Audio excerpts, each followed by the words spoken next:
గాక హల్లెలూయా. మరి ఈరోజు గాడ్ గ్రేస్ అనే గ్రోయింగ్ గ్రేస్ అంటే పరిశుద్ధాత్మ దేవుడు మనకు అనుగ్రహించిన లేఖన భాగాల నుండి పార్ట్ 2 మెసేజ్ మనం చేస్తా ఉన్నాం. అయితే ఈ సమయంలో మరొకసారి 2 పేతురు రాసిన పత్రిక 3వ అధ్యాయము 18వ వచనాన్ని చదువుతాను, మీరు అందరూ ఆలకించండి. మన ప్రభువును రక్షకుడైన యేసుక్రీస్తు అనుగ్రహించు కృపయందును జ్ఞానమును అభివృద్ధి పొందిడి.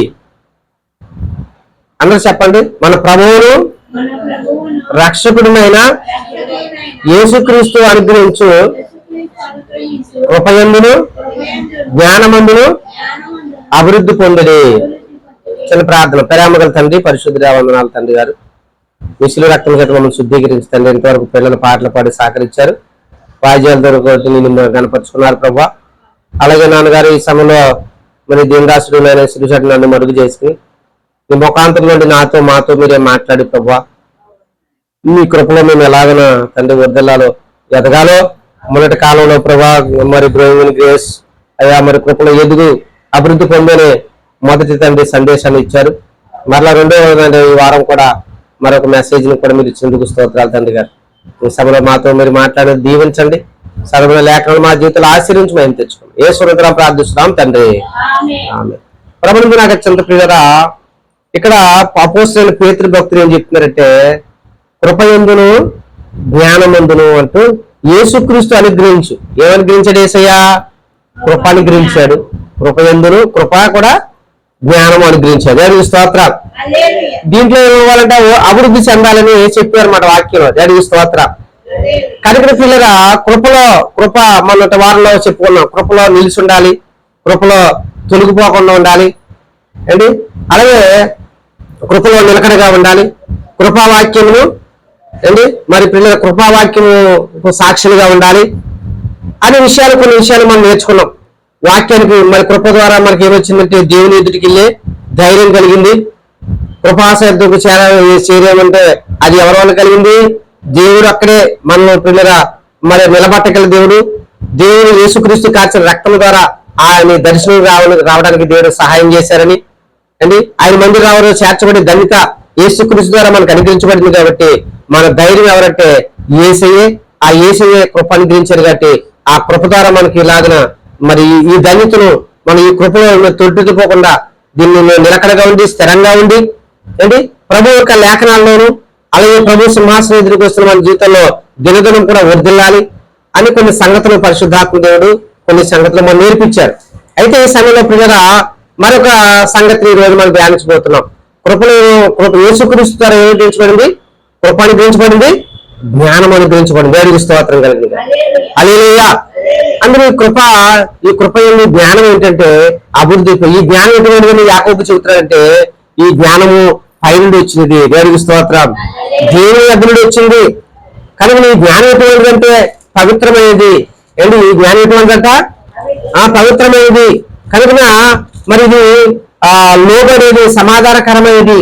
ఈ జ్ఞానము మంచి ఫలంతో కూడుకున్నది, పక్షపాతం గాని వేషధారం గాని మరి లేదే ఉన్నది అని పిల్లలు రాయబడింది ఈ జ్ఞానం కోసం. దేవుడికి స్తోత్రం.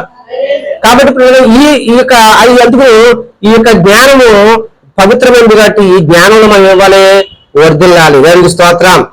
కనుక ఈ దేవుని కృప చేత మనకు అనుగ్రహించబడింది ఏంటంటే మన యొక్క ప్రయోజనాల కొరకు దేవుడు అనుగ్రహించినది ఏంటంటే ఇక్కడ తీతు రాసిన పత్రికలో 2వ అధ్యాయము 11వ వచనాన్ని మనం చదువుకున్నట్లయితే అక్కడ చెప్తున్నాడు ఏంటి 2వ అధ్యాయము 11వ వచనం, ఏలైనగా సమస్త మనుషులకు రక్షణకరమైన దేవుని కృప ప్రత్యక్షమైనాడు. దేవునికి స్తోత్రం. మనుషులందరికీ కూడా ఏమొచ్చిందంట? దేవుని కృప వల్ల దేవుని కృప ప్రత్యక్షమైంది. ఆ కృప ఏంటంటే రక్షణకరమైన కృప, రక్షణకరమైన దేవుని కృప. దేవునికి స్తోత్రం.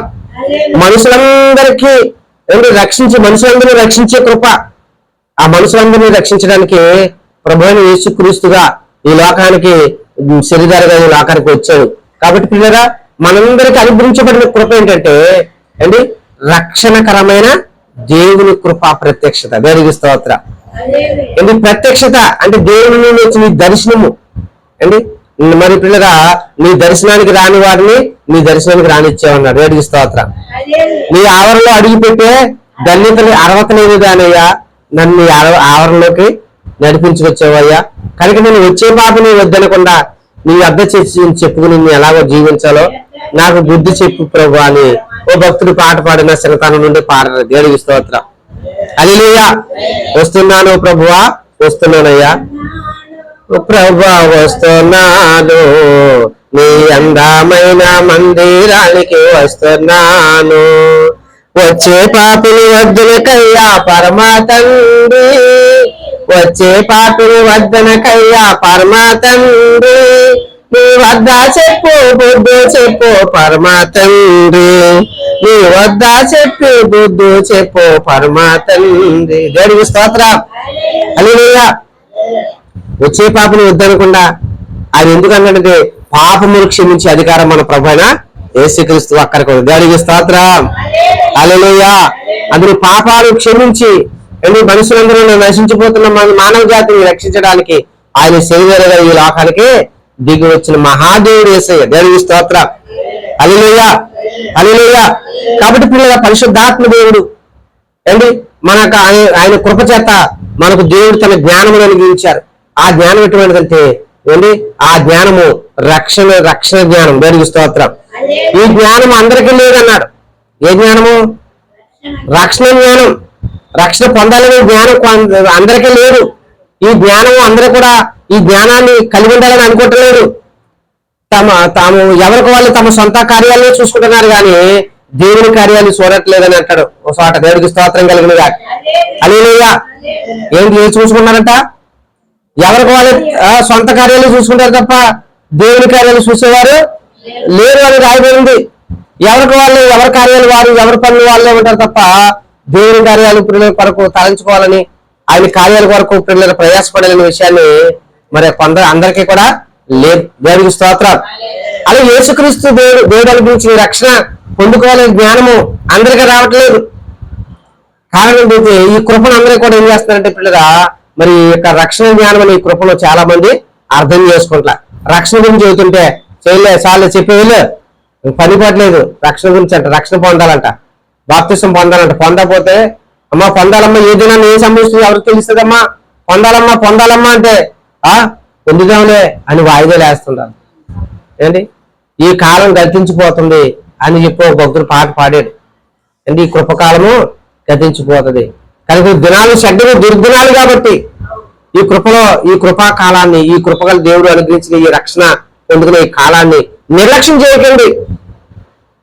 నువ్వు నిర్లక్ష్యం చేస్తే చాలా పెను ప్రమాదంలో పడిపోతావు అని చాలా హెచ్చరికలు దేవుడు మాట్లాడుతున్నాడు ప్రజలతో. కానీ ప్రజలు మాత్రం ఈ మాటలు గ్రహింపలేని స్థితిలో కనబడుతున్నారు. అంటే దేవుడి వాక్యం మరి ఈ యొక్క జ్ఞానాన్ని తృణీకరించేవారుగా కనబడుతున్నారు తప్ప ఈ జ్ఞానాన్ని ఆస్వాదిందాము, ఈ జ్ఞానం ఎప్పుడుగా మంచిగా బ్రతకడం చెబుతుంది, ఈ జ్ఞానం పవిత్రంగా బ్రతకడం చెబుతుంది, ఈ జ్ఞానంలో అశీ గాని ద్వేషం గాని లేదుగా ఉంది. కనుక మీరు రక్షణ దేవుడిచ్చారు కాబట్టి వాక్యంలో ఏం చెబుతుంటే ఈ యొక్క రక్షణ మీరు కొత్తగా జన్మించిన శిశువును పోలిన వారే నిర్మలమైన ఆ వాక్యమనే పాల వలన ఈ రక్షణ ఎదగండి అని చెప్పి పిల్లగా జ్ఞానం ఎక్కడుంది? జ్ఞానం ఎక్కడుందండి? వాక్యమే జ్ఞానం. వాటిని కంఠపోషణంగా ధరించుకో. నా కుమారుడా, నీ తల్లి ఉపదేశాన్ని నీ తండ్రి ఉపదేశాన్ని తోసిపుచ్చవద్దు, దేవుని నుండి భయభక్తులు కలిగిండు, నీకు దీర్ఘాయువు దేవుడిస్తాడని సామెతల గ్రంథంలో రాయబడింది. ఇదిగో నువ్వు ఎలా బ్రతకాలి, ఎలా జీవించాలి, నువ్వు ఎప్పుడు పడుకోవాలో, ఎప్పుడు లేవాలో, ఎలా నడవాలో, ఎక్కడ కూర్చుండాలో, ఎక్కడ కూర్చోకూడదో కూడా బైబిల్లో రాశాడు. అపహాసకులు కూర్చుండే చోటు ఉండొద్దు, పాపుల మార్గంలో నువ్వు నడవద్దు. కనుక నీ కన్నులు అటు ఇటు చెప్పొద్దు, నువ్వు నిదానించి ఇగో దృష్టి పెట్టి నా మీద దృష్టి పెట్టి అని చెప్పి దేవుడు పిల్లగా లేఖనాల్లో దేవుడు రాయించాడు. దేవుడికి స్తోత్రం.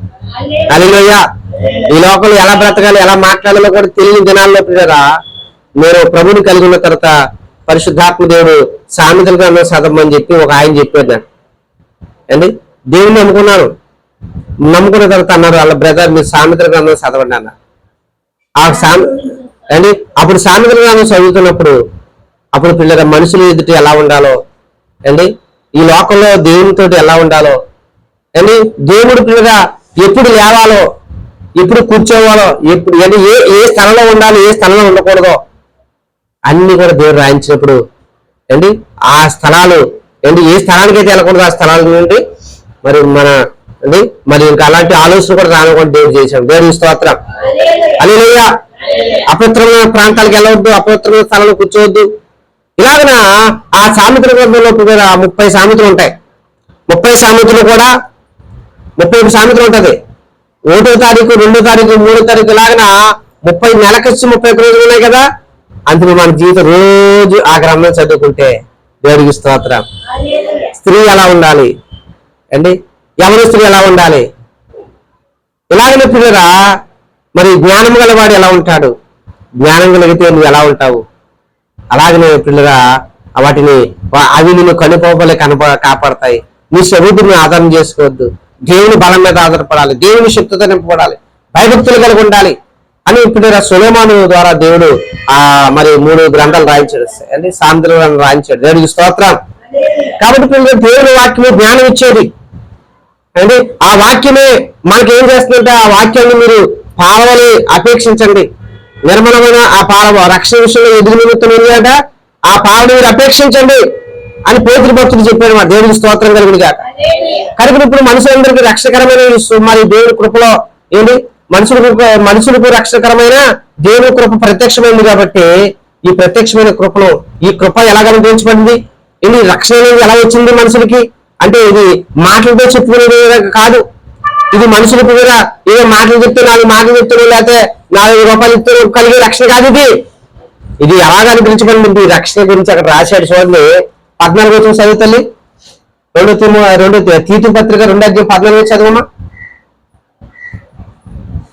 2 తీతు రాసిన పత్రిక 2:14.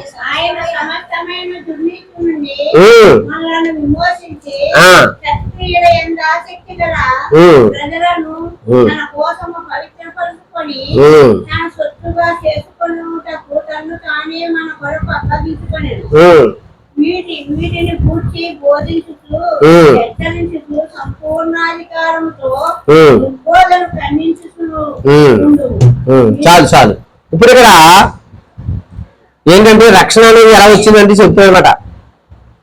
ఆయన సమస్త దుర్నీతి నుండి మనల్ని ఏం చేశాడు, మొట్టమొదటిగా విమోచించాడు. బాగానే ఉంది. తర్వాత ఏంటంటే సత్క్రియలేని ఆసక్తి గల ప్రజలను తన కోసము పవిత్రపరుచుకుని తన సొత్తుగా చేసుకున్నట్టు తను తానే మన కొరకు అర్పించుకున్నాడు. ఇప్పుడు రక్షణ అనేది ఎలా వచ్చిందంటే ఈ రక్షణ యొక్క ప్రత్యక్షత మనకు కలిగిందంటే ఏంటి, బైబిల్ చెబుతుంది మన నీతి మురికి గుడ్డలతో సమానం అని చెబుతుంది. మన నీతి ఎటువంటిదంట, మానవుని యొక్క నీతి మురికి గుడ్డలతో సమానం ఏంటి. కాబట్టి ఇప్పుడు అక్కడ చెబుతుంది తను తానే మన కొరకు దేవుడు ఏం చేశాడు, అర్పించుకున్నాడు. దేవుడికి స్తోత్రం. యేసు ఏం చేశాడు, ఒక బలి పశువులు ఎలాగైతే మనం దహన బలులను అర్పిస్తారో అలాగే ఒక బలి పశువుగా ప్రభు ఏం చేశాడంటే తను తానే మన కొరకు ఏం చేశాడు, అర్పణగా అర్పించుకున్నాడు. ఆయన ఇష్టపడ్డాడు. ఇదిగో మనుషులు మరి మోసే ధర్మశాస్త్ర ప్రకారం మోసే ద్వారా ధర్మశాస్త్రం వచ్చింది కదా. ఆ ధర్మశాస్త్రం మూలంగా మనుషులు పిల్లగా నీతిమంతులుగా తీర్చబడలేకపోతున్నారు. ఏదో విషయంలో పొరపాటు జరిగిపోతూ ఉంది. కనుక పిల్లగా దేవుడు ఏం చేయండి, తన కుమారుని పంపించి ఆ కుమారుడు ఏమైనాడంటే నీతిమంతుడై ఉన్నాడు. అందులో రామపత్రుని చెబుతాడు నీతిని దానంగా ఇచ్చేశాడు. దేవుడికి స్తోత్రం కలిగిన. ఏం చేశాడు దేవుడు, నీతిని దానంగా ఇచ్చేశాడు. ఆయన ఆ నీతిమంతుడైన దేవుడు ఏం చేశాడంటే కుమారుడు లోకంలోకి వచ్చారు. అప్పుడు తండ్రి మీ ఉద్దేశం సఫలం చేయండి. ఇదిగో మరి మీకోసము సత్క్రియలందు ఆసక్తి గల ప్రజల కొరకు ఏంటి, సత్క్రియలందు ఆసక్తి గల ప్రజల కొరకు వాళ్ళు నా కొరకు నన్ను సేవించాలి, నన్ను ఆరాధించాలి, నన్ను పూజించాలని ఆశ ఆపేక్ష కలిగిన వారి కొరకు వాళ్ళ యొక్క ఆశను నేను తీర్చాలి, వారి కోరికను నేను సిద్ధింపజేయాలి ఏంటి, వాళ్ళు నాతో జీవించాలి, నాతో ఏంటి మరి పిల్లలకి ఉండాలని ఆశపడుతున్న ప్రజల్ని నా దగ్గరికి రావడానికి ఆటంకంగా ఉన్న ఆటంకాన్ని నేను తీసివేస్తాను తండ్రి అని కుమారుడు ఏం చేశాడంటే, అప్పుడు పిల్లగా కుమారుడి లోకంలో ఆయన అవతరించి మన కొరకు ఆయన అప్పగించుకున్నాడు. అప్పగించుకుని ఏం చేశాడు? ఎందుకు అప్పగించుకున్నాడంట? ఏంటి పైన రాశాడు, ప్రజలను తన కోసము పవిత్రపరచుకోవడానికి. దేవుడి స్తోత్రం రాశాడు, అక్కడ రాశాడు ఏంటి సత్తగా ప్రజలను తన కోసము పవిత్రపరచుకుని ఏంటి దేవుడి వరకు తన ప్రజలను పవిత్రపరచాలి ముందు దేవుడి వరకు. దేవుడికి స్తోత్రం. ఎందుకంటే ఆయన పరిశుద్ధుడు కాబట్టి ఆయన ఆరాధించేవారు పరిశుద్ధంగా ఉండాలి. పరిశుద్ధంగా ఉండాలంటే ఏంటి ఆయన ఏం చేయండి ఆయన మన కొరకు అర్పించుకున్నాడు. ఏంటి తర్వాత ఎందుకు వరకు అర్పించుకున్నాడు? తన సొత్తుగా చేసుకున్నట్టుకు. దేవుడికి స్తోత్రం. ఏంటంట దేవుడు మనల్ని పవిత్రపరిచింది ఎందుకు? తన సొత్తైన ప్రజలుగా చేసుకోవడానికి. దేవుడికి స్తోత్రం. హల్లెలూయా.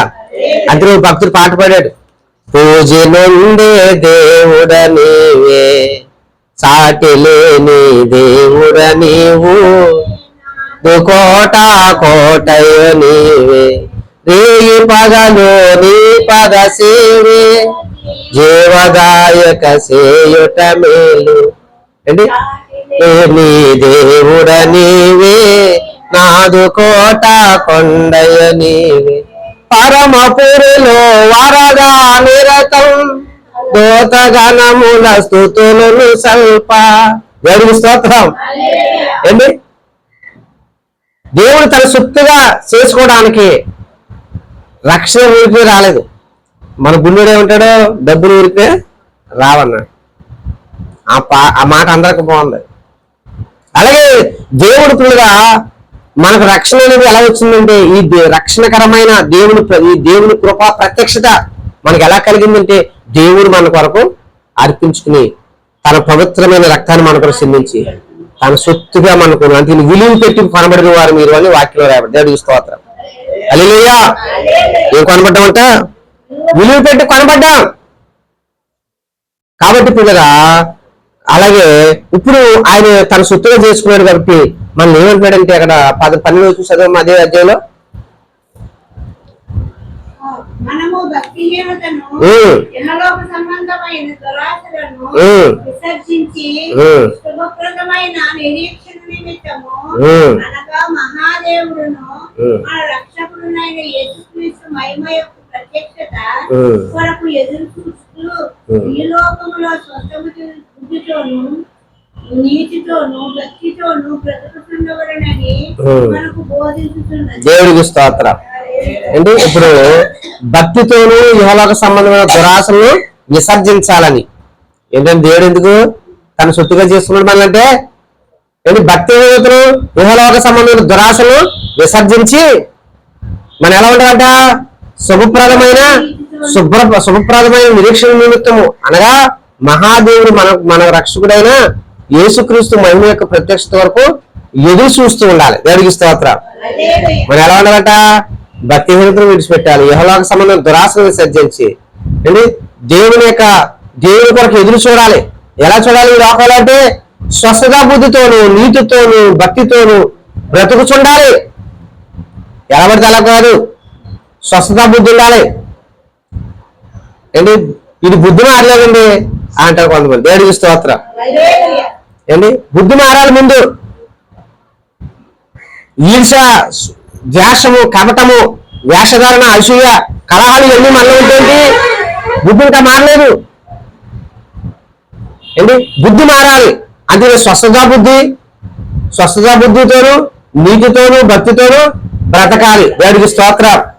హల్లెలూయా. ఎంత ప్రేమ కలిగిన దేవుడు అండి. మనం ఎలా బ్రతకాలని చెబుతున్నాడు? స్వస్థత పడిన వారిగా బ్రతకాలి. దేవుడికి స్తోత్రం. మార్పు పొందిన వారిగా బ్రతకాలి. ఏంటి కొంతమంది ఈ మార్పుని ప్రజలు ఆహ్వానించి కొంతమంది చూడండి కదా. రోమపత్రిక చూడండి 2వ అధ్యాయము,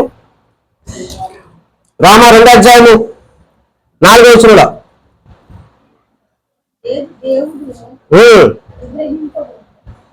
దేవుని అనుగ్రహము 4వ వచనంలో మారు మనసు పొందుటకు నిన్ను ప్రేరేపించుతున్నదని ఎరగక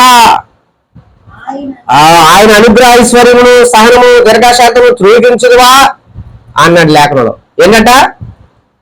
మార్పుని ప్రజలు ఆస్వాదించాలి. అగ్ని అన్నది ఇక్కడ దేవుని అనుగ్రహము మారు మనసు పొందడం నిన్ను ప్రేరేపిస్తుంది. ఎన్నాళ్ళు చూసినా అలాగే బ్రతుకుతావా, మార్పు పొందవా? అది ఎవరి కోసం చదువుతాడు ఇక్కడ లేఖనం అంటే దేవుని అనుగ్రహము మారు మనసు పొందడానికే. ఎవరు పొందాలి మారు మనసు అంటే? అంతటను అందరూ మారు మనసు పొందవలసింది. దేవుని ఎరగని వారు అండి, మరి వారు ఇహ సంబంధమైన దురాశలు, ఇహ సంబంధమైన పరిస్థితులన్నీ కూడా విసర్జించుకోవాలి. అలాగే మారు మనసు పొంది బాప్తిసం పొందుకుని దేవుని పరిశుద్ధులుగా పిలబడుతున్న వారు కూడా మారు మనసు పొందాలి. రక్షణార్థమైన మారు మనసు దుఃఖాన్ని కలుగజేస్తుంది అని పౌలు చెప్పారు. దేవుడికి స్తోత్రం కలిగింది. వాక్యంలో ఉందమ్మా, రక్షణార్థమైన మారు మనసు దుఃఖాన్ని కలుగజేస్తుంది. రక్షించబడిన వారు పిల్లలు మారు మనసు పొందితే కన్నీళ్ళు వస్తాయి. ఎంత కృప అనుగ్రహించావు తండ్రి, ఎంత ప్రేమ అనుగ్రహించావు ప్రభా, అయ్యా నిజమే ప్రభా అని నువ్వు అనుగ్రహించిన అనుగ్రహం గొప్పది తండ్రి గారు, నువ్వు చేయి మరి ఇవ్వు అని తమ పొరపాట్లు, అందుకని నీవు విమర్శించుకోవాలి అని చెప్తుంది వాక్యం. దేవుడికి స్తోత్రం. అపోస్తలుల పౌలు ఏం చెప్పారు తెలుసా? ఇదిగో మీరు మిమ్మల్ని మీరే విమర్శన చేసుకోండి, మీరుగా విమర్శన చేసుకుని మీరు స్వపరీక్ష చేసుకుని మీరు ఈ ప్రభుత్వంలో పాలు పొందుకోండి అన్న. దేవుడికి స్తోత్రం. ఏంటి నీకు నువ్వే విమర్శన చేసుకోవాలి. మోషే అంటాడు, నాయన మోషే గారు దేవుని ఎదురు మోకరించాడు. మోషే దేవుని ఎదురు మోకరించి ఏమన్నాడంటే, ఏంటి దేవాని నా ముఖకాంతిలో రహస్య పాపాలు నీకు కనబడిపోతున్నాయి అన్నాడు. ఏమన్నాడా? నా రహస్య పాపాలు కనబడిపోతున్నాయి ప్రభు అన్నాడు. అంటే దేవుని దగ్గరికి వెళ్ళేటప్పుడు, దేవుని సముఖానికి వెళ్ళేటప్పుడు మన మనస్సు ఏంటో, మన హృదయం ఏంటో, మన తలంపులో ఉన్నదేంటో దేవునికి అంతా తెలుసు. కాబట్టి అండి కయ్యనుగానే మనము ఏంటి కయ్యనులాగా ఆదాములాగా, ఆదాము అంటే తన పాపాన్ని ఎక్కడ దాచుకున్నాడంట? రొమ్ములో దాచుకున్నాడంట, కనబడకుండా గుండెలో దాచుకున్నాడు.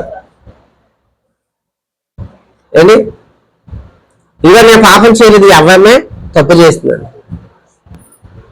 తన పాపం దేవుడి దగ్గర ఒప్పుకోలేదు. ఇగో నువ్వు నాకు ఇస్తున్న స్త్రీ వల్ల నేను పాపంలో పడ్డానన్నాడు. అంటే ఏంటి అంటే తన పాపాన్ని కప్పిపెట్టుకోవడానికి ప్రయత్నం చేశాడు. అండి అలాగే కయ్యను తమ్ముడైన ఏబేలుని చంపేశాడు. అండి ఏబేలుని చంపేస్తే ఏం చేశాడు? నీ తమ్ముడు ఎక్కడున్నాడు రా నాయన అంటే, నా తమ్ముడికి ఏమైనా కావాలవా అన్న. ఒరే బాబా నీ తమ్ముడి రక్తం నాకు ఆల్రెడీ మొరపెడుతుందిరా అన్న. అది శపించబడ్డాడు. అందుకని ఆదాము కూడా కుటుంబంలో తిరస్కారం జరిసేట తన పాపాన్ని రొమ్ములో కప్పెట్టుకున్నాడని రాయబడి. దేవుడికి స్తోత్రం కలిగి. కొన్నిసార్లు మన తప్పుదాలు ఏంటి బయటకు చెప్పుకుంటే ఏంటి కొంతమంది మనల్ని ఇష్టపడరు కాబట్టి చేసిన పొరపాట్లన్నీ మన పొరపాట్లు చెప్పం. ఏంటి మన పొరపాటు ఏంటో ఒప్పుకోవడానికి ధైర్యం ఉండదు. కానీ ప్రియగా మన ధైర్యపరిచేది మాత్రం యేసయ్య. దేవుడికి స్తోత్రం. అమ్మా నీ మీద ఎవరు రాడేయలేదమ్మా, ఇక మీద పాపం చేయకమ్మా అన్న. దేవుడికి స్తోత్రం. హల్లెలూయా. ఏంటి వాళ్ళందరూ నీతిమంతులు అయినట్టుగా రాళ్ళు వేస్తున్నారు అని కొడుతున్నారు. రే బాబాయ్ మీరు ఏంటరా బాబు, మీరు పాపం చేయలేము ఎవడ ముందు మీరు రాడేయండిరా అన్నాడు. అండి కలిగిన పిల్లగా దేవుడు అక్కడే మన పాపాలు క్షమించి, ఆయన పాపాలు క్షమించే అధికారం ఆయనకు ఉంది. అందుకనే పిల్లగా మన తప్పుదాలు ఏం చేయాలమ్మా? ఆయన దేవుని దగ్గర ఒప్పుకోవాలి. మన దేవుడికి స్తోత్రం. కాబట్టి పిల్లలు ఇక్కడ చదువుతున్న మాట ఏం చెబుతుందంటే, మీరు ఎలా ఉండాలో తెలుసా? దేవుని అనుగ్రహం ఏంటంటే మారు మనసు పొందడానికి. దేవుని అనుగ్రహం ఏంటి? అనుగ్రహం ఏంటి? మారు మనసు పొందడానికి అవకాశం ఇస్తాడు దేవుడు. ఏంటి కనుక అంటున్నాడు అక్కడ కింద చదువుకున్నట్లయితే, ఆయన అనుగ్రహ ఐశ్వర్యమును, సహనమును, దీర్ఘశాంతం తృణీకరిస్తావా? కొన్నిసార్లు దేవుడు సహనం చూపుతూ ఉన్నాడు, దీర్ఘశాంతం. లోబడిన ప్రజల వైపు దేవుడు ఏం చేస్తూ ఉంటాడట? దేవుడు చేతులు చాపుతా ఉన్నాడంట. దేవుడు చేతులు చాపుతుంటే ఏం పర్లేదు అనుకుంటారు కొంతమంది. తమ నచ్చినట్టుగా నడుస్తూ ఉంటారు. ఏంటి హఠాత్తుగా ఊరి వచ్చినట్టు వచ్చిందని ఎవరేం చేస్తాడు? మారు మనసు పొందండి మనసు మార్చుకోండి, ఇప్పుడైనా పర్వాలేదు, మారు మనసు పొంది బ్రతకండి అమ్మా అని దేవుడు చెబుతూ ఉంటాడు. కొంతమంది లెక్కలేని వారుగా ఉంటారు. ఆ లెక్కలేని వరకు బ్రతికేలు పోలు మంది ఉన్నారు. ఏంటి కనుక వాని క్రియలు చెప్పినా తప్పకుండా పొద్దున్న ఏం చేయాలి? తీర్పు తీరుస్తాడు దేవుడు. కాబట్టి పిల్లరా, దేవుని సహనాన్ని దీర్ఘశాంతాన్ని మనం ఏం చేయకూడదు? తృణీకరించకూడదు. అంటే దేవుని సహనాన్ని ఎప్పుడు కూడా మనం తృణీకరించకూడదు. దేవుని సహనాన్ని అంటే దేవుని దీర్ఘశాంతాన్ని మనం తక్కువ చేయకూడదు. కాబట్టి పిల్లరా, దేవుని లేఖనంలో చెప్పబడుతున్నట్లుగా మారు మనసు పొందుటకు నిన్ను ప్రేరేపిస్తుంది. గత కాలంలో కొన్నిసార్లు కొన్ని పొరపాట్లు జరుగుతూ ఉన్నాయి, లేకపోతే ఈ వారంలో కొన్ని పొరపాట్లు జరిగింది. ఇప్పుడైనా నువ్వేం చేయాలంటే మరలా నీ కోసం ప్రార్థన చేసుకోవడం, నీ సహోదరుల కొరకు ప్రార్థన చేయడం నేర్చుకోవాలి. నీ కుటుంబం కొరకు, నీ బిడ్డల రక్షణ కొరకు ప్రార్థన చేయడం నేర్చుకోవాలి. ఆ శక్తితో ప్రార్థన చేయడం నేర్చుకోవాలి. అంటే మార్పు జరగాలి, మార్పు రావాలి మనలో. అది దేవుడు కోరుకుంటున్నాడు. దేవుడికి స్తోత్రం. అందుకే అన్నాడు, ఇగో నా జనులకు ఏమి లేదు, జ్ఞానం లేని వారు నశించిపోతున్నారు అన్నాడు. నశించిపోతున్నారు అన్నాడు దేవుడు. హోషేయ గ్రంథంలో చెప్పాడు కదమ్మా, 4:6 ఏం చెప్పాడు? నా జనులు ఏంటి జ్ఞానం లేక వారు ఏమైపోయారు? నశించిపోతున్నారు అలా అని దేవుడు బాధపడ్డాడు. పిల్లరా, దేవుడికి స్తోత్రం. హల్లెలూయా, హల్లెలూయా. 4:6 పేజ్ నెంబర్ 744. నా జనులు జ్ఞానం లేని వారే నశించుతున్నారు అన్నాడు. దేవుడికి స్తోత్రం. ఏ జ్ఞానం లేక దేవుని ఎలాగా, దేవునితో ఎలా నడవాలో, దేవునితో ఎలా ఉండాలో, ఎలా ఉంటే జ్ఞానవంతురాలు తన ఇల్లుని కట్టుకుంటుంది. ముందు భార్య బిడ్డలు మార్చుకుంటారా బాబంటే నేను మొత్తం ఊరందరూ మార్చేస్తాను. ముందు ఇంట్లో మార్చుకోండి. ఇంట్లో వరకు ముందు ప్రార్థన చేయండి. అమ్మ నా కోసం ఏడుకున్నాను తల్లి, మీకోసం మీ పిల్లల కోసం ఏడుకున్నాను ఏసయ్యా. కనుక అందుకని పిల్లరా, ముందు మనలో మార్పు రావాలి. మన వ్యక్తిగత జీవితాన్ని మార్పు చేసుకోవాలి. 6వ వచనంలో ఏంటి? కాబట్టి పిల్లరా,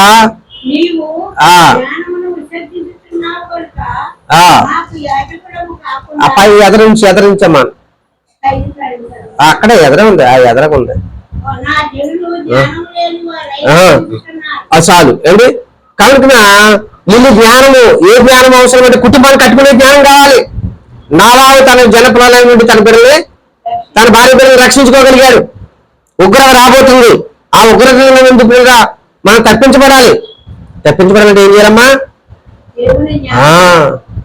దేవుడికి స్తోత్రం. కనుకంటే దేవుని కృప, రక్షణకరమైన మనుషులకు రక్షణకరమైన దేవుని కృప ప్రత్యక్షమైంది. ఈ ప్రత్యక్షత మనం పొందుకున్నాం. ఈ పొందుకున్న కృప అందరూ పొందుకోవాలి. ముందు మొట్టమొదటిగా మన కుటుంబాన్ని, బిడ్డల కొరకు ప్రార్థన చేయాలి. దేవుడికి స్తోత్రం. హల్లెలూయా. కనుక పిల్లరా, ఎందుకంటున్నాడు? గడ్డలు ఆయన చేతిలో ఉంది. పలవిప్పలేని ప్రతి చెట్టు ఏం చేస్తాడంట? ఆయన ఏం చేస్తాడా? నరికి వేస్తాడని రాయబడింది. నరికేస్తాడు దేవుడు. కాబట్టి పిల్లరా, దేవుని లేఖనాలు మన పిల్లలు జ్ఞానం లేని వారిగా ఉండకూడదు. రక్షణ జ్ఞానం లేని వారికి బ్రతకూడదు. ఆధారం గుడికి ఎందుకు వస్తామంటే అప్పులు తెరతా వస్తారు కొంతమంది. ఆధారం గుడికి ఎందుకు వస్తారంటే నెలకోసారి ఇస్తే ప్రభాలు తీసుకుంటా వస్తారు. అలా నెలకోసారి ఇచ్చి ప్రభాలు తీసుకుని శక్తి ఎవడేస్తారు మీకు? ఏంటి? మంచిదంటండి. ఏంటి? ఎంత మంచిదో అంత ప్రమాదం కూడా ఉంది. రాయలేదా? శిక్షావిధి కలిగితే పాత్రలో మీరు పాలు పొందుతున్నారు. అందులో మీరు మిమ్మల్ని స్వపక్ష చేసుకోండి. ఇదిగో కొంతమంది లాగా స్వపక్ష చేసుకోకుండా బలలో పాలు పొందడం వల్ల అవిధేయులుగా పాలు పొందడం వల్ల కొంతమంది మరణిస్తున్నారు అని చెప్పి రాశాడు బైబిల్. కొంతమంది బలహీనలు అయిపోతున్నారు, కొంతమంది రోగులు అయిపోతున్నారు అని రాయబడింది బైబిల్లో. ఏంటి? కాబట్టి పిల్లరా, దేవుని సన్నిధిలో పిల్లరా జ్ఞానం లేని వారుగా బ్రతకూడదు. అందుకనే ఆనాటి కాలంలో చూడండి, హెబ్రీ పత్రిక 3వ అధ్యాయం తీయండి. హెబ్రీ పత్రిక 3వ అధ్యాయం 17వ వచనం. తరతరాలలో యుగ యుగాలలో ఎడిలో దేవుడు యేసే దేవుడు, మన దేవుడు యేసే దేవుడు. 3వ అధ్యాయము 17వ వచనం చూడమ్మా. నీ హృదయములను ఉమ్. కొనకుడని 3వ అధ్యాయం చెప్పెను గనుక పాపము వలన కలుగు భ్రమ చేత 17 ఎవరి మీద ఆ. 40 ఏళ్ళు ఆయన కోపగించెను. పాపం చేసిన వారి మీదనే కదా వారి శ్రమలు వారి శవములు అరణ్యములో రాలిపోయెను. అది సంగతి. దేవుడు 40 సంవత్సరాలు అరణ్యంలో నడిచినప్పుడు ఎవరి మీద కోపగించాడు, ఎవరి మీద కోపడ్డాడు దేవుడు అంటే పాపం చేసిన వారి మీద. అందులో వారి శవాలు అరణ్యంలో రాలిపోయి అండి పాముల ద్వారా సర్పాల చేత కాటు వేయబడ్డారు. అలాగే దేవుని కోపానికి పిల్లలు మండినప్పుడు ఏంటి వాళ్ళు చాలా విధాలుగా మరి పిల్లలు వాళ్ళు చనిపోవడం జరిగింది. అరణ్యంలో దేవునికి కోపం పుట్టించేప్పుడు ఇశ్రాయేలు ప్రజలు ఏం జరిగింది అంటే వాళ్ళ శవాలు అరణ్యంలోనే రాలిపోయి వాగ్దానం దేశానికి అడుగు పెట్టకుండానే చాలా మంది చచ్చిపోయారు అక్కడ ఏంటి. కాబట్టి పిల్లగా దేవునికి మరి పిల్లగా మరి జ్ఞానం లేక వాళ్ళందరూ ఏమైపోయారు, అరణ్యంలో రాలిపోయారు. వాగ్దానం చేసిన వాడు తప్పక నెరవేరుస్తాడని రాయబడింది. ఆయన అబద్ధమాడి దేవుడు కాదని రాయబడింది. అయితే ఆ వాగ్దానం స్వతంత్రించుకోవాలంటే ఏం కావాలి మనకి? జ్ఞానం అవసరం. దేవుడికి స్తోత్రం. హల్లెలూయా. దేవుడికి ఎలా నడుచుకోవాలి అందుకని అంటాడు తిమోతి పత్రికలో చెప్తాడు, జీవం గల దేవుని ఆలయంలో జనులు ఎలా ప్రవర్తించాలో వారికి బోధించు అన్నాడు. దేవుడికి స్తోత్రం. హల్లెలూయా. ఎలా బోధించాలి? దేవుని సన్నిధిలో ఎలాగా ప్రవర్తించాలి, దేవుని సన్నిధిలో ఎలా నడుచుకోవాలి, దేవుని సన్నిధిలో మీద వస్తున్న మన ప్రవర్తన ఎలా ఉండాలి, ఇతరులకు మాదిరికరంగా ఉండాలి, భర్తకు మాదిరిగా ఉండాలి, బిడ్డలకు మాదిరికరంగా ఉండాలి, ఇరుగు పొరుగు వారికి మాదిరిగా ఉండాలి. ఇలాగన జ్ఞానయుక్తమైన మాటలు అందుకని జీవముల దేవుని ఆలయంలో మరి వస్తున్నారు కదా, వచ్చేవారి ప్రవర్తన ఎలా ఉంది కనుక వాళ్ళని సమయం మనకు అసమయం కనుక వారికి జీవముల దేవుని ఆలయంలో వారిని తప్పుదిద్దడానికి, ఖండించడానికి, బుద్ధి చెప్పడానికి, తిమోతి నిన్ను ఎవరో తృణీకరించబడకుండా నిన్ను నీ బాధలు ఎవరో కూడా తృణీకరించకుండా ఉండడానికి ఏం చేయాలి?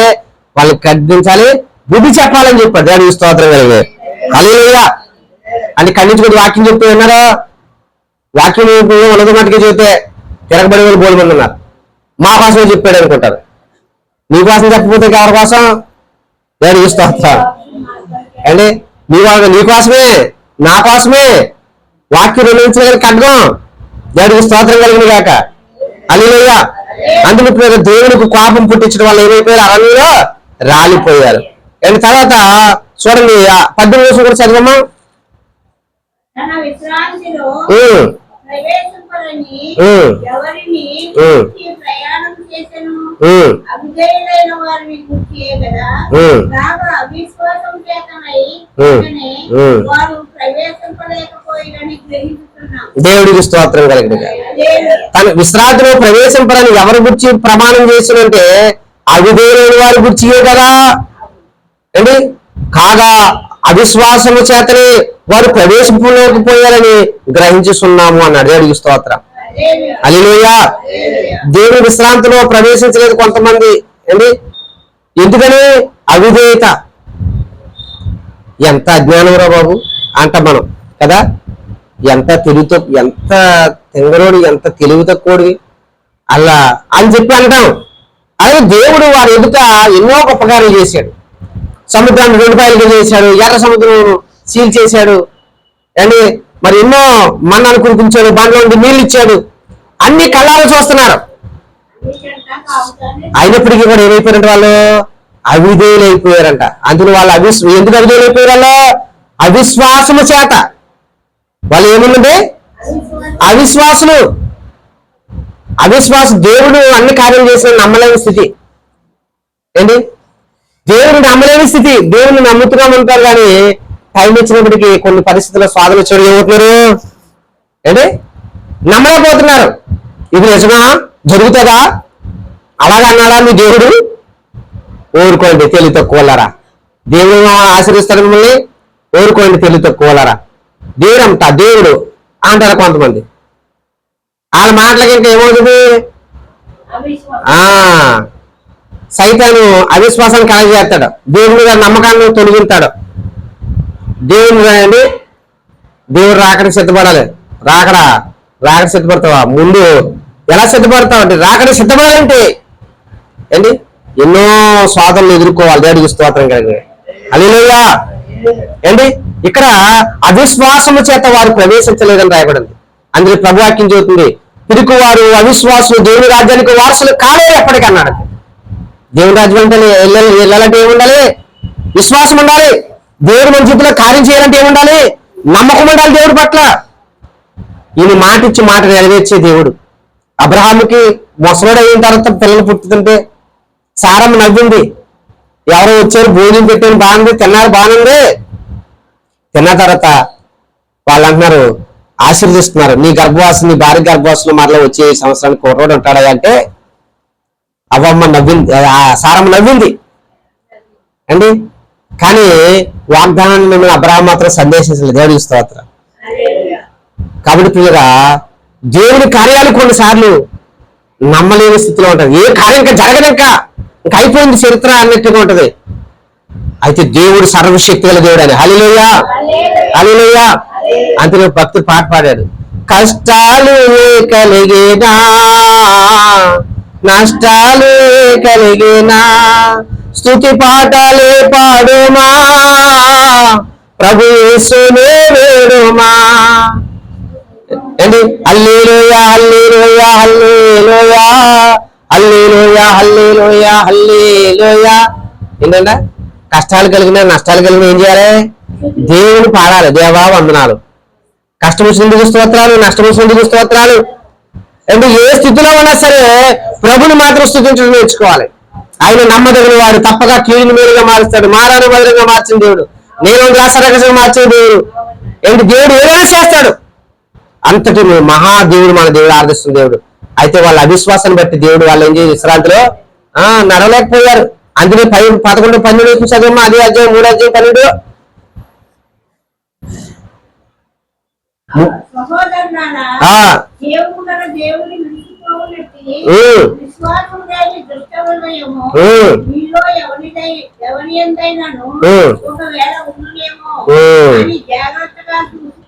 చాలు ఇక్కడ అన్నమాట. ఏంటంట? సహోదరులారా, జీవము గల దేవుని విడిచిపోవునట్టి విశ్వాసము లేని దుష్ట హృదయము. ఏంటంట? ఏ హృదయం ఏంటిది?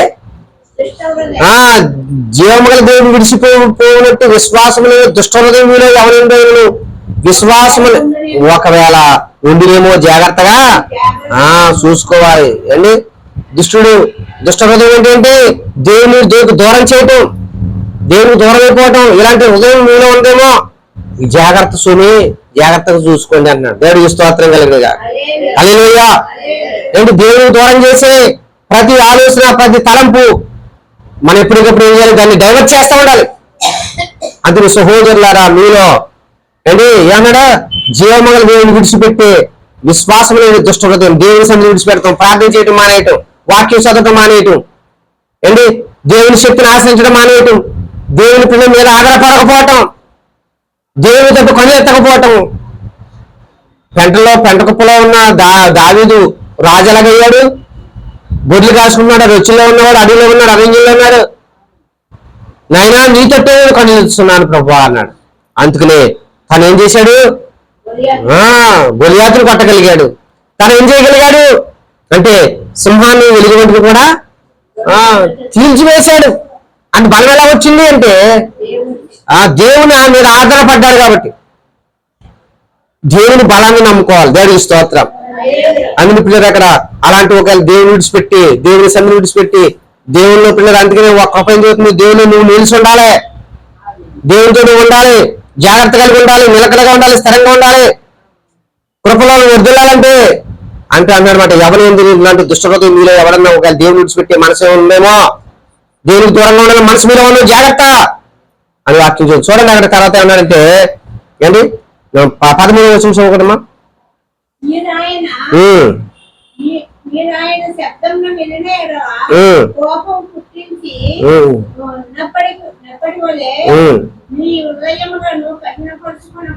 అది చాలు. ఇప్పుడు ఏంటంట? హృదయాలను కఠినపరుచుకోవద్దు. నేడు మీరు ఆయన శబ్దం విని ఎడలా కోపం పుట్టించినప్పటి వల్లే ఉండద్దు. ఒక టైంలో మీరు దేవుని కోపం పుట్టించారు. దేవుని మాట విన్నప్పుడు మరలా మీరు ఏం చేయాలంటే దేవుని అనుగ్రహాన్ని బట్టి మనం మారు మనసు పొందడానికి ట్రై చేయాలి.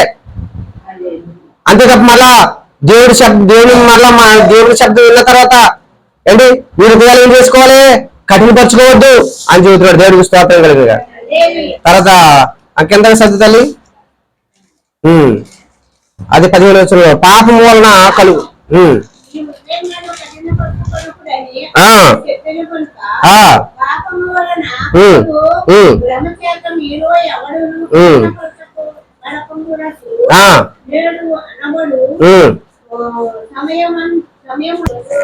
మారని దేవుడు తరాలు మారిన యుగాలు మారిన మారని దేవుడు మన యేసుడు. దేవుడికి స్తోత్రం. ఏమంటే ఏమన్నాడు అక్కడ మన ఏమన్నాడు అక్కడ 15వ వచనంలో కింద లైన్లలో పాపం వలన కలిగి భ్రమచేత మీరు ఎవడను కఠినపరచుకోకుండా నీడు అనబడే సమయం కానీ ప్రతిదినము ఒకరినొకడు బుద్ధి చెప్పుకోవాలి. దేవుడికి స్తోత్రం కలిగినగా హల్లెలూయా. అందుకే మొదటి నుండి మనకున్న దృఢ విశ్వాసము అంత మట్టుకు గట్టిగా చేపట్టుకోండి. దేవుడికి స్తోత్రం. అలాగే క్రీస్తులో మీరు ఏమై ఉండాలి, పాలువారై ఉండాలి. దేవుడికి స్తోత్రం కలిగినగా హృదయాన్ని కఠినపరచుకోకూడదు అండి. సర్లే సర్లే సర్లే అని ఏదోలే అన్నట్టుగా ఉండకూడదు అండి. కాబట్టి పిల్లలు అందుకనే మరి పిల్లలు చదువుతున్నాడు ఏమని, అందుకని ఎందుకు చదువుతున్నాడంటే 3వ అధ్యాయం 1వ చదువుతాలి 1వ వచనం ఇందువలన పరలోక సంబంధమైన పిలుపులో పాలు పొందిన పరిశుద్ధ సహోదరులారా హల్లెలూయా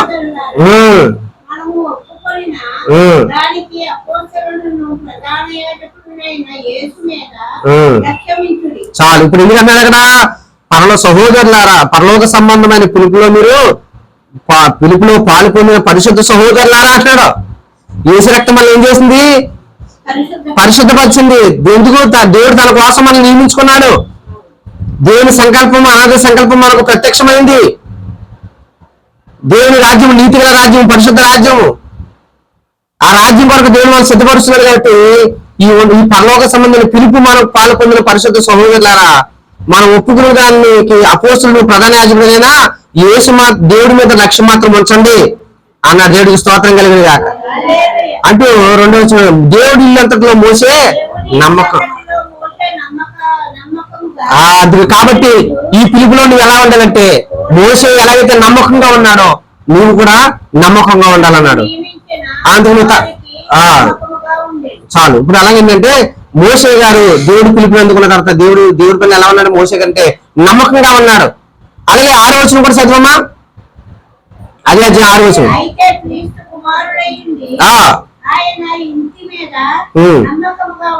చాలు. దేవుడికి స్తోత్రం. ఇప్పుడు దేవుడు కుమారుడు కూడా ఆయన అయితే క్రీస్తు కుమారుడు అయింది ఆయన ఇంటి మీద నమ్మకంగా ఉన్నాడు. అంటే దేవుని ఇంటి మీద ఆయన ఎలా ఉన్నాడు, కుమారుడు ఇంట్లో ఎలా ఉండాలి, నమ్మకంగా ఉండాలి. కుమారుడు ఇంట్లో నమ్మకంగా ఉంటే తల్లిదండ్రులు సంతోషిస్తారు. మా పిల్లలు నమ్మకమైన ఉండండి, మన పిల్లల మీద మనకి ఏం రావాలి, విశ్వాసం రావాలి. నాకు చెప్పకుండా ఏ పని చేయరని. నిన్న ఒక ఆయన మా ఇంటికి వచ్చారు. మా అమ్మగారు బ్రతుకున్నంత కాలం అండి నేను మా భార్యతో కూడా చెప్పలేదు. మా అమ్మ దగ్గర అమ్మ పలానా పని చేస్తున్నానంటే మా అమ్మ చెప్తేనే సరేనైనా చెయ్యి మంచిదే అంటే, లేదా మంచిది కదంటే చేసేవాడు కదా. దేవుడికి స్తోత్రం. నమ్మకం మాట అండి. అలాగనా కుమారులు ఇక్కడ దేవుడు కుమారుడు తండ్రి ఏదైతే ఆజ్ఞాపించాడో ఆ పని చేస్తా ఉన్నాడు. దేవుడికి స్తోత్రం. అందుకే యేసుక్రీస్తు దేవుని కుమారుడు అంటే కుమారుడిగా వచ్చిన ఆయన ఎలా ఉన్నాడు, దేవుడు కుమారుడే దేవుడికి నమ్మకంగా ఉన్నాడు. మోషే గారు పిలువబడ్డాడు, పిలుపుకు తగ్గ నమ్మకంగా ఉన్నాడు. అలాగే 7వ వచనంలో చూడు తల్లి, అదే 6వ వచనంలో కింద అదే వచ్చిన కింద కంటిన్యూ చేయి. ఆయన ఇంటి మీద నమ్మకంగా ఉన్నాడు.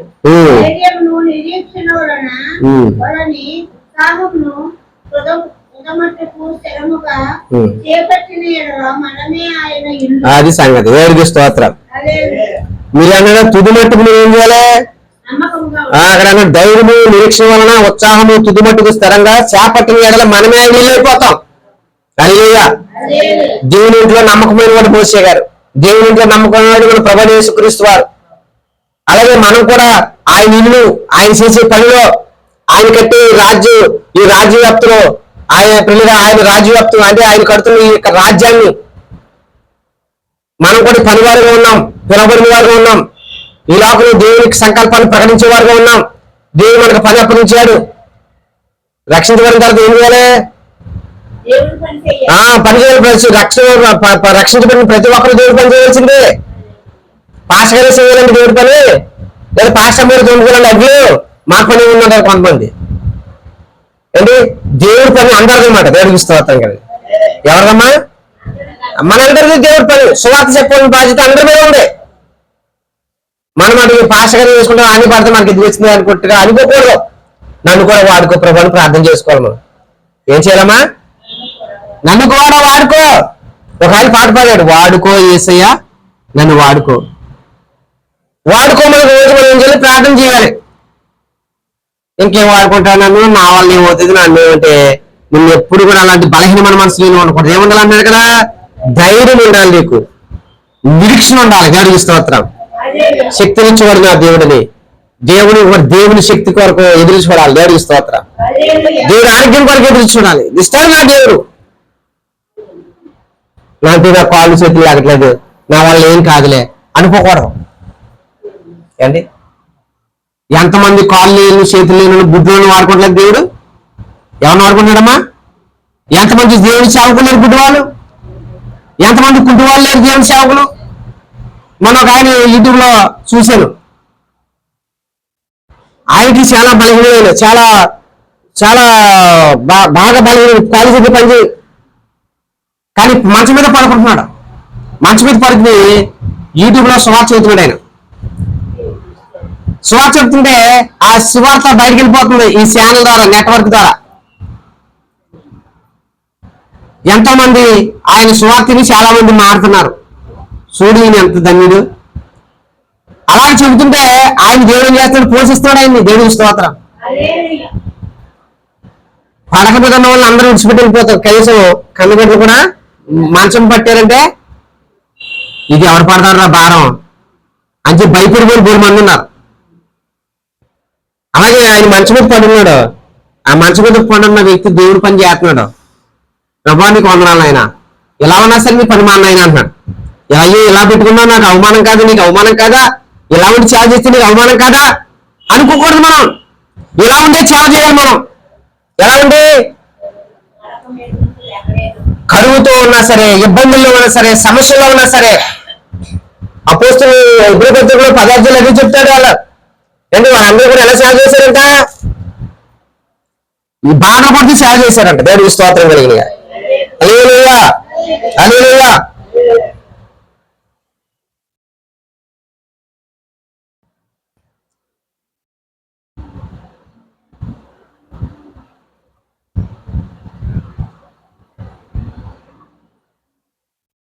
శోధించబడుతూ పరిశీలన చేసినట్టు వాళ్ళు. దేవుడికి స్తోత్రం అండి. కాబట్టి మీరు హెబ్రీ పత్రిక ఇంటికి వెళ్ళిన తర్వాత అదంతా చదువుకోండి. అక్కడ రాయబడి ఉంటుందిలే, ఒక సంగతి రాయబడి ఉంది అండి. వాళ్ళు ఎన్నో కష్టాలు పడితేనే కానీ సేవ, ఎన్నో కష్టాలు పడ్డారు దేవుని పని చేసి. అందులో వాళ్ళందరూ ఎక్కడికి వెళ్ళారు? దేవుడు అంటే విశ్వాస వీరులు పట్టిలోకి వెళ్ళారు. దేవుడికి స్తోత్రం. విశ్వాస వీరులు అంటే ఎలాగ యుద్ధాలు జయించారు వాళ్ళు? ఎలాగా చూడండి 11:30 చూడాలి హెబ్రీ పత్రిక.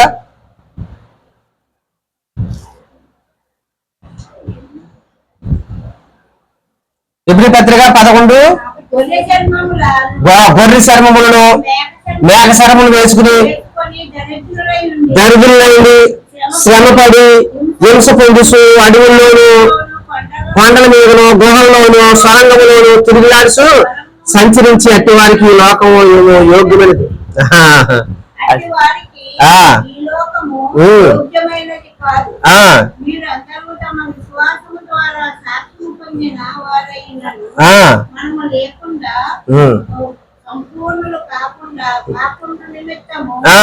దేవుడు మన కొరకు మరి శ్రేష్టమైన దానిని ముందుగా సిద్ధపరిచాడు. కనుక వీరు వాగ్దాన ఫలము అనుభవింపలేదు. దేవుడికి స్తోత్ర. ఏంటి వీళ్ళు వాగ్దాన ఫలం అనిపించకపోయినా సరే ఏం చేశారు? వీళ్ళట దరిద్రులే ఉన్నారంట, శ్రమలు పడ్డారంట, హింస పొందారంట, అడవిలో పారిపోయారు, కొండలో పారిపోయారు, సొరంగాల్లో గుహలో దోకున్నారు, అలాగే దేశ సంస్థలుగా తిరుగులాడుతున్నారు. ఏంటంట దేవుడు కలగకుండా ఉంటే ఆ రోజుల్లో పొడిచేస్తున్నారు, బోళ్ళతో కోసేస్తున్నారు దొరుకుతుంటే స్తంభాలు కట్టి తారు పూసి అంటిచ్చేస్తున్నారు. వీళ్ళు వాటిని విడిచిపెట్టి దేశ మళ్ళీ కన్నా వెళ్ళిపోయాలి తెల. నా తండ్రి నీకు వందనాలు ప్రభా. ఎక్కడికి వెళ్ళాను సొరగాళ్ళు గుహలో దాక్కున్నారట. వాగ్దానం చేసిన దేవుడి ఫలాలు ఇంకా పొందుకునేది వాళ్ళు, కానీ దేవుని కొరకు వాళ్ళందరూ అయిపోయారమ్మా. ఈ రోజు మనకి కనీసం కోట ఒక లోటు వస్తే ఎంతో అవమానంగా ఫీల్ అవుతాం. అంటే కొంచెం కొరత వస్తే అవమానంగా ఫీల్ అవుతాం, ఓ సమస్య వస్తే అవమానంగా ఫీల్ అవుతాం. అంటే సమస్యలు వస్తే అది చాలా ఫీల్ అవుతాం. నిజంగా నిజంగా ఎంత బలహీనమైన పిల్లలు అంటే సమస్యను బట్టి కృంగిపోయేవారు. మొన్న చార్లీ యుఎస్ఏలో ఒక దైవజనుడు 30 సంవత్సరాలు, 2 పిల్లలు, చిన్న పిల్లలు, మంచి దైవజనుడు, మంచి ఆలోచనకరుడు. ట్రంప్ ప్రభుత్వం రావడానికి క్రియాశీలంగా పనిచేసిన వాడు, తన దేశ క్షేమం కొరకు, పరిస్థితుల క్షేమం కొరకు ఆరాటపడిన వాడు. చాలా చక్కని భార్య భర్తలు ఇద్దరు కూడా. దేవుని సేవకుడు, అమెరికా దేశంలో ఒకటే భార్య ఉండాలి అని చాలా చాలా అద్భుతమైన మాటలు, వాక్యానుసారంగా బ్రతకాలి, క్రీస్తుకు ప్రతిష్ఠించుకోవాలి, చాలా సంగతుల మధ్య మాట్లాడాడు. ఆయన సడన్ గా ఒక వ్యక్తి దున్నగుడు కాల్ చంపేశాడు. తన భార్య అందే, నా భర్తను ఏ యవనస్తుల కొరకు మారాలని నా భర్త ప్రయాసపడ్డాడో అదే యవనస్తుల చేతిలో చచ్చిపోయాడు. అయినప్పటికీ నేనేం బాధపడట్లా. నా భర్త ఎక్కడ ఉన్నాడు? ఇప్పుడు దేవునితో ఉన్నాడు. ఏ దేశం కోసం ప్రయాసపడుతున్నాడో, ఏ యవనస్తుల కోసం ప్రయాసపడ్డాడో అదే యవనస్తుల చేత కాల్చబడ్డాడు కదా. ఇక ఎంత అవమానం జరిగింది, ఎంత పని చేశాను, ఇంత చేస్తే నాకు ఇంత దండేస్తారా, నా భర్తను చంపేస్తారా అని చెప్పి ఆవిడ ఏమీ కూడా చింతించలేదు. నా భర్తను క్షమించలేదు. మన భారతదేశం వచ్చారు ఏంటి, మన భారతదేశం వచ్చి కుష్ఠరోగుల మధ్యలో సేవ చేశాడు ఆయన, గ్రాహం స్టైన్ గారు. మనవులు ఏం చేశారు, మన భారతీయులు ఏం చేశారు, కొంతమంది దొంగలు, మతోన్మాదులు ఆయన్ని తన బిడ్డలిద్దరిని కూడా కారులో ఉంచి తాళమేసి కారులో ఉండగానే సజీవ దాహం చేసి కాల్చేశారు. ఆవిడ అందే తన కుమార్తెను తీసుకుని అమెరికా వెళ్ళిపోతే అప్పుడు అడిగారు, అమ్మా వాళ్ళు ఏం చేయమంటావమ్మంటే, దొరికారమ్మా వాళ్ళందరూ ఉన్నారమ్మంటే, వాళ్ళని క్షమించండి అంతే, నా యేసు ప్రభు కోసం వాళ్ళు ప్రాణం పెట్టారు అని చెప్పండి. ఏంటి, ఎందుకంటే ప్రియగా దేవుని కొరకు ఈ భూమి మీద ఏది కోల్పోయిన దేవుడికి స్తోత్రం, దేవుడికి స్తోత్రం. కష్టము కలిగిన నష్టము కలిగిన తండ్రి నే స్తుతించేదాను పాట పాడతాం మనం. ఆ పాట మన జీవితంలో అన్వయించుకోవాలి కూడా. హల్లెలూయా. ఏదేమైనప్పటికీ కూడా నా తండ్రి నాతో ఉన్నాడు, నా తండ్రి తప్పక నాకు న్యాయం చేస్తాడు అనే ధైర్యం ఇప్పుడు కూడా మనకు ఉండాలి. దేవుడికి స్తోత్రం కలిగింది. ఎందుకంటే ఆయన విడువని దేవుడు, ఎడబాయి దేవుడు, ఆయన మారని దేవుడు ఆయన. కాబట్టి పిల్లరా, ఇప్పుడు మనం ఏం చదువుకున్నాం అంటే తుది మట్టుకు మనం స్థిరంగా కొనసాగుతూ ఉండాలి. అంటే స్థిరంగా ఉండాలి, ధైర్యాన్ని విడిచిపెట్టకూడదు. కొన్ని ఆటంకాలు వస్తాయి, కొన్ని శ్రమలు వస్తాయి, కొన్ని సమస్యలు ఎదురవుతూ ఉంటాయి. ఏదైనప్పటికీ ప్రభు మనకు తోడై ఉన్నాడు. దేవుడికి స్తోత్రం. దేవుడు మనకు తోడై ఉన్నాడు. కనుక పిల్లరా, ఇంకా లాస్ట్ గా కొన్ని విషయాలు చెప్పి ముగించేస్తాం. 4:13 చదవమ్మా. 4 ఎబ్రీ పత్రిక.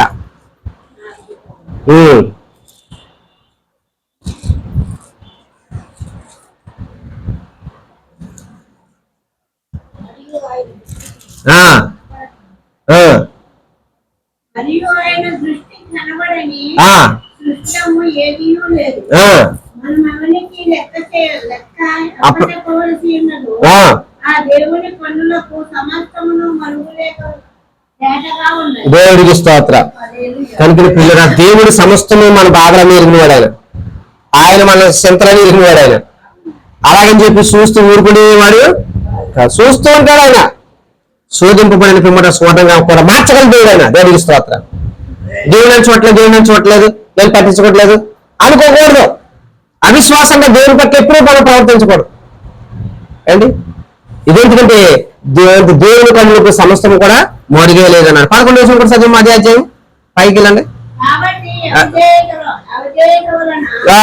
వారి పడిపోయినట్లుగా ఉమ్. మనలో ఎవరూ పడిపోకుండా ఉమ్. ఆ విశ్రాంతిలో ప్రవేశించడానికి జాగ్రత్త అంటే అవిధేయులుగా మీరు పడిపోరు కాబట్టి అవిధేయుల వలన వారు పడిపోయినట్లుగా మనలో ఎవరు పడిపోకూడదు ఏంటి వాళ్ళు అలాగే తప్పు జరిగింది అలా వాళ్ళు తప్పు చేశారు కాబట్టి వాళ్ళు పడిపోయారు కాబట్టి వాళ్ళకి లేని బాధ మనకి ఏమవుతుంది పడిపో వాళ్ళ మనం ఎవరు వైపుకోకూడదు ఏంటి అందుకని అవిశ్వాసంతో జోడుగా ఉండకుండా అన్నాడు దేవుడు ఎందుకనగా దేవుని వాక్యము సజీవమై బలము గలదై రెండంచులు గల ఎటువంటి ఖడ్గమున కంటే వాడిగా ఉంది. చాలు అండి అందుకని దేవుడి వాక్యం సజీవం కలది తప్పక దేవుడు తన కార్యాలు మనకు చేస్తాడు. అందుకని టైంలో 4-6 చదువుతల్లి పైన కాగా ఎవరో కొందరు విశ్రాంతిలో ప్రవేశించారు ఎవరో కొందరు విశ్రాంతిలో ప్రవేశించరు మాట నిశ్చయము గనుకను ముందు సువార్త విన్నవారు అవిధేయత చేత ప్రవేశింపలేదు గనుకను నేడు మీరు ఆయన మాట విన్న యెడల మీ హృదయములను కఠినపరచుకొనకుడని కనుక చెప్పబడిన ప్రకారము ఇంతకాలమైన తరువాత దావీదు గ్రంథములో నేడని జనమును నిర్ణయించుతున్నాడు. వారికి విశ్రాంతి కలుగజేసిన ఆ తరువాత మరి యొక్క జనమును గురించి ఆయన చెప్పకపోరు.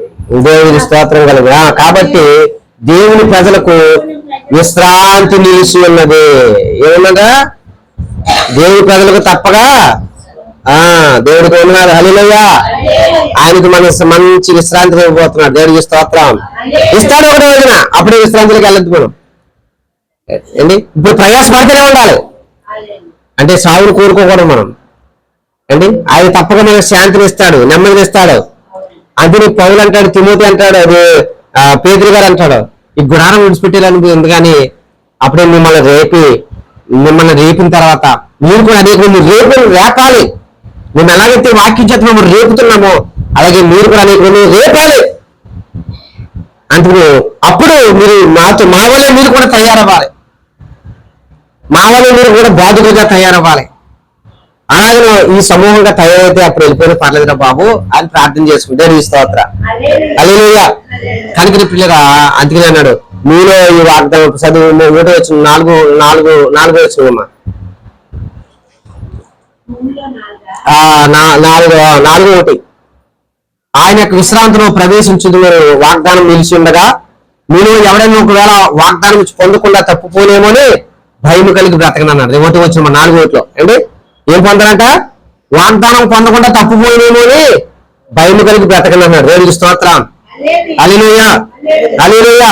కాబట్టి వాగ్దానం చేసిన దేవుడు నమ్మదగిన వాడు కనుక వాగ్దానాలన్నీ చేత పట్టుకోవాలి.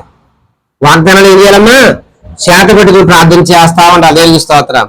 నువ్వు తలగా ఉంచుతానన్నావు కదా తండ్రి తలగా తోట ఉంచనున్నావు కదా తండ్రి గారు నీకే స్తోత్రాలు తండ్రి గారు ప్రార్థన చేయాలి అండి.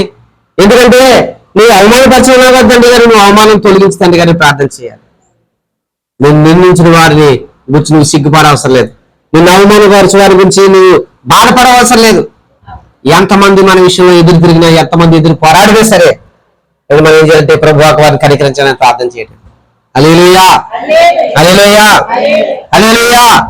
ఎందుకంటే పిల్లగా ఇలాగ ఈ రక్షణకరమైన దేవుని కృపను మనం ఏం చేయాలి ఈ ప్రత్యక్షతలో మనము అభివృద్ధి చెందాలి. దేవుడికి స్తోత్రం. అది రక్షణ విషయంలో రక్షణ మనకి ఎలా వచ్చిందమ్మా దేవుడు మన కొరకు అర్పించుకున్నాడు.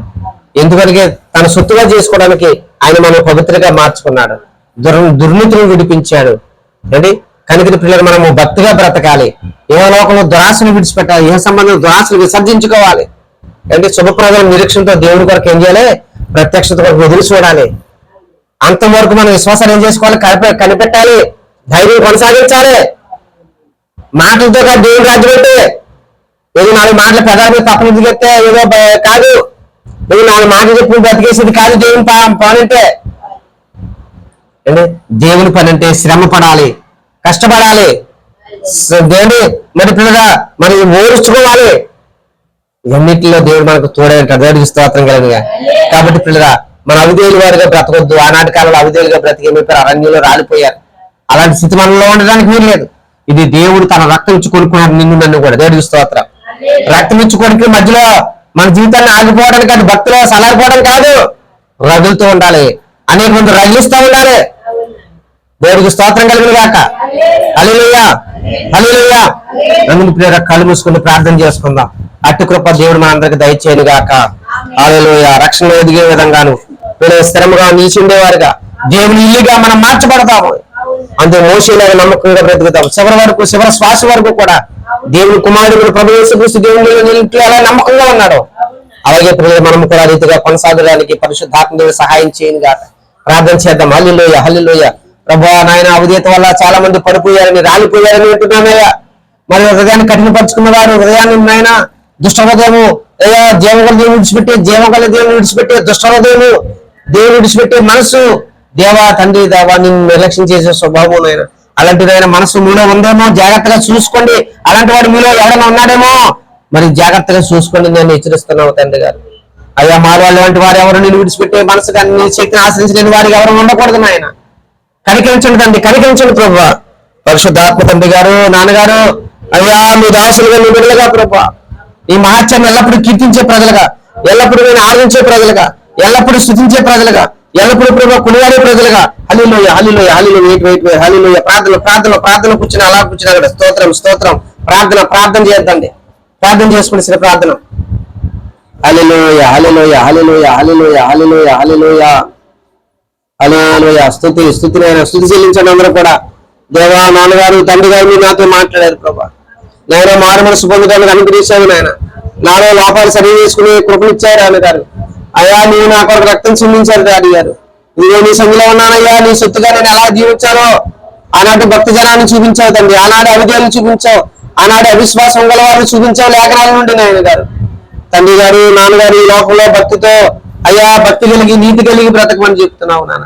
ఆ రీతిగా బ్రతుకుడుకు నాకు యేసయ్యా సహాయం తెచ్చింది. అటు జ్ఞానం కలిగి జ్ఞానం లేని వారు నశించిపోతున్నారు నాన్నగారు. ఈ లోకంలో నువ్వు రక్షించమంటే రక్షణ ఎలాగా నాయన కాపాడుకోవాలో నాకు కృప తెచ్చండి. ఆ రక్షణ విలువ ఎలాగా ప్రాముఖ్యత ఆ విలువ నా కుటుంబానికి నా బిడ్డలకు తెలియాలి ప్రభా.